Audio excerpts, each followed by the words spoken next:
ne réussissaient pas? Pourquoi certains vases ne réussissent pas? Pourquoi Dieu, quand il commence avec certaines personnes, en cours de chemin, il les laisse? C'est-à-dire que Dieu te gardera pour aller au ciel, mais en ce qui concerne le ministère, l'œuvre, ce qu'il veut faire au travers de toi, dans la société, tout ça, il laisse tomber et il cherche un autre vase. Il ne faudrait pas que Dieu te laisse en cours de chemin. Oh homme, toi plutôt, qui es-tu pour contester avec Dieu? Le vase d'argile là, dira-t-il à celui qui l'a formé, pourquoi m'as-tu fait ainsi? C'est la première raison pour laquelle les vases ne réussissent pas. C'est le vase qui conteste avec Dieu. C'est le vase qui a ses propres projets. C'est le vase qui a son propre plan. C'est le vase qui dit à Dieu, nous on est comme ça dans notre famille. Nous on se met en colère, on se fâche dans la famille. C'est comme ça on est. Donc quand Dieu veut faire de lui un vase de paix, un vase de joie, ça ne marche pas. Parce qu'il dit, Dieu, je suis né comme ça et je veux rester comme ça. Tous les vases qui contestent, qui ne veulent pas changer, qui ne veulent pas accepter le moule de Dieu, avec le temps,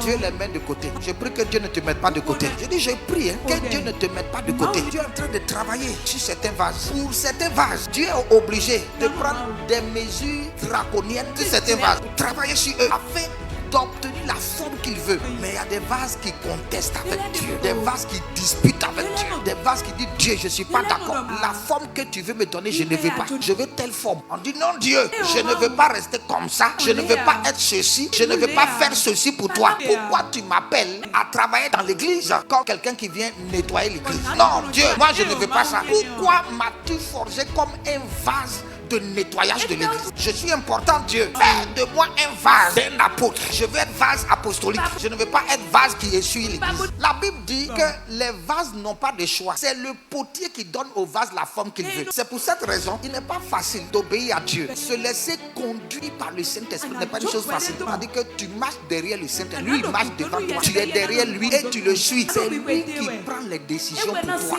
Quand Moïse est sorti avec le peuple d'Israël, Moïse connaissait le chemin qui mène à Canaan. Il connaissait. Moïse était un intellectuel. Il connaissait. Donc quand il est sorti, il a pris le chemin qui mène à Canaan. Mais tout à coup, il y a une nuée qui est apparue et Dieu lui parle. Moïse, moi je prends un autre chemin. Tu me suis là-bas avec le peuple. Un vase, c'est parce que Dieu avait travaillé sur Moïse pendant 40 ans. Si Dieu n'avait pas travaillé sur lui, il y aurait dispute entre lui et Dieu. Il va dire, Dieu, le chemin de Canaan. Pas Dieu, toi tu ne connais pas ça. Tout le monde connaît le chemin de Canaan. C'est ici qu'on passe pour aller à Canaan. Pourquoi tu prends la route de la mer Rouge? Il y a un obstacle là-bas. Nous sommes tous informés. Dieu, viens ici, c'est ici. Non, mais c'était un vase préparé, un vase disponible, un vase qui peut faire la volonté de Dieu. La Bible dit Moïse était instruit dans toute la connaissance de l'Égypte. Mais il a laissé tomber sa connaissance parce que Dieu l'a forgé. Il était prêt maintenant à se laisser conduire. Quand la nuée a pris par la droite, il a dit au peuple, nous savons que la route c'est par la gauche. Mais Dieu est souverain, il est au-dessus de tout. On le suit et il va comprendre plus tard que Dieu avait raison. Parce que Pharaon va se réveiller et va dire, j'ai laissé partir les Israélites. Il fallait que je les rattrape et que je les tue tous. Donc s'ils avaient pris par le chemin de la gauche et qu'ils n'avaient pas d'obstacle de la mer Rouge, les soldats égyptiens les auraient exterminés. Dieu voit ce qui vient dans le futur. Mais ton intelligence voit dans le présent. C'est pour cette raison qu'il faut se laisser manipuler. Il faut se laisser travailler par Dieu pour apprendre à dépendre de lui.